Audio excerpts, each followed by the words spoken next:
अस्सलाम वालेकुम। आप देख रहे हैं खालिद इकबाल यूट्यूब चैनल।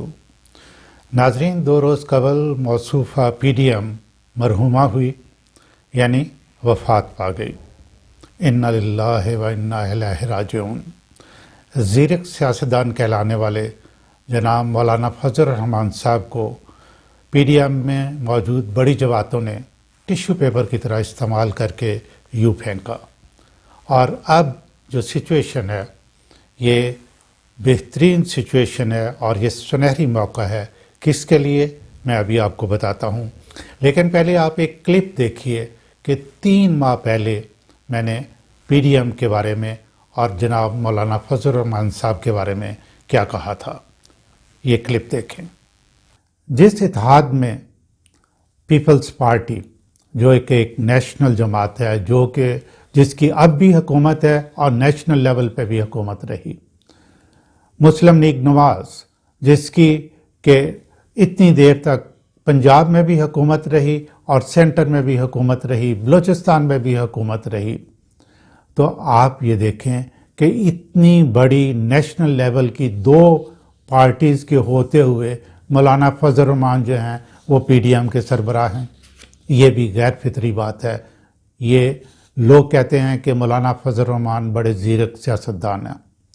मैंने उनकी हर मूवमेंट को कमज़ोर पाया जिसमें मुझे कोई विजडम और स्ट्रेटेजिक थिंकिंग नज़र नहीं आई। अब भी मैं मौलाना फजल रहमान को ये बता देना चाहता हूँ कि जनाब मौलाना साहब, ये पार्टीज़ आपको इस्तेमाल करके यूँ फेंकेंगी। ना पीपल्स पार्टी आपको अपने साथ लगाएगी और ना जो है मुस्लिम लीग नून आपको अपने साथ लगाएगी। गलती ये हुई कि मौलाना जो है वो सीट की हुकूमत में रहने के आदी हैं और इस दफ़ा जो है उनको कोई भी पोजीशन नहीं मिली। अगर उनको कोई ना कोई पोजीशन दे दी जाती तो मौलाना कभी भी सरबराह ना बनते। मेरा तज्जिया ये है कि पीडीएम का कोई मुस्तकबिल नहीं है, ये कुछ नहीं कर सकेंगे। मैं अगेन पब्लिक में आपको ये बता देना चाहता हूँ कि मेरा पीटीआई के लिए कोई हमदर्दी नहीं। मैं बेशुमार वीडियो जो हैं वो बना के इमरान खान को ये कह चुका हूँ कि जनाब आपकी जो परफॉर्मेंस है वो बहुत पुअर है। लेकिन इनके बारे में मैं इसलिए ये कह रहा हूँ कि इनका कोई मुस्तकबिल नहीं है कि ये 40-50 साल तक गवर्नमेंट में रहने के बावजूद कुछ नहीं कर सके। और अब इन पार्टीज़ की चूँकि कोई अक़दार अखलाकियात नहीं है, इसलिए ये मुल्क के लिए कुछ नहीं कर सकते। और ये इनके लीडर्स जो हैं, जो कि स्टेज पे चढ़ के तकरीरें कर रहे होते हैं, ये करप्शन के इल्ज़ामात में सर से लेके पाँव तक जो है वो डूबे हुए हैं। ऐसे लोग अखलाकी तौर पे कमज़ोर होते हैं। जो सच्चा शख्स होता है, जो बेईमान शख्स नहीं होता, जिसने कर्ज़े माफ़ नहीं कराए होते, जिसने अलॉटमेंट नहीं कराई होती, उसकी बात में हिकमत होती है, सच होता है। ऐसे लोग अगर इन पार्टीज़ में हों तो फिर हम तो कर सकते हैं कि वो आवाम की जो ना वो बात कर रहे हैं।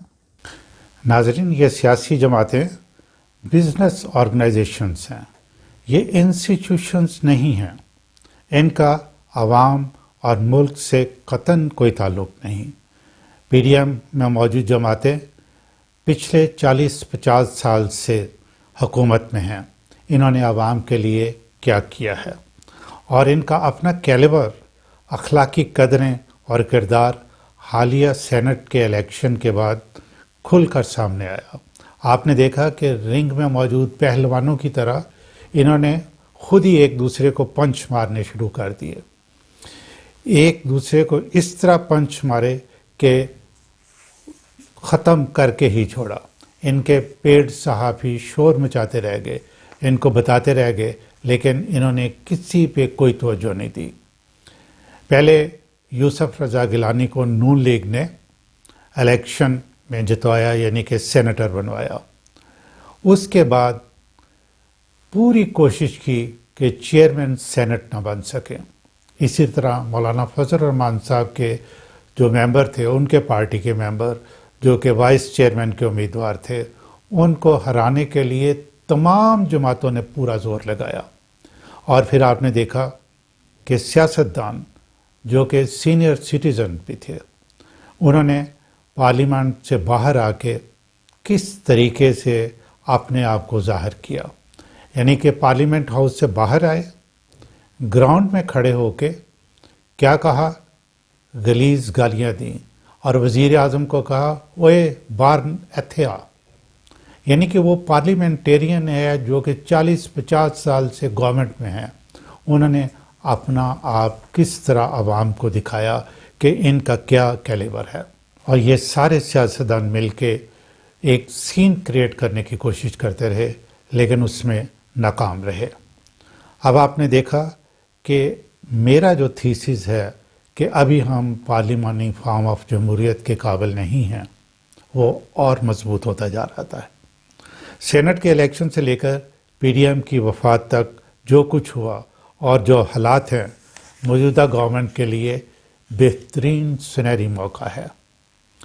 ملک کی اکنامک پوزیشن آج سے 2 سال پہلے سے بہتر ہے، انٹرنیشنل حالات پاکستان کی فیور میں ہیں، مجموعی طور پہ پاکستان کے حالات اچھے ہیں۔ وزیر اعظم صاحب، آپ یہ وقت صرف اور صرف ملک کی ڈیولپمنٹ کے لیے استعمال کریں۔ میں ریسرچر ہوں، چاند ایک آپ کو سجیشنز دیتا ہوں اور بڑے کانفیڈنس کے ساتھ آپ کو بتا رہا ہوں کہ یہ آپ کو کامیاب کریں گی اور ملک کے اندر سکون ہوگا اور ڈیولپمنٹ کے راستے پہ ملک بڑھے گا۔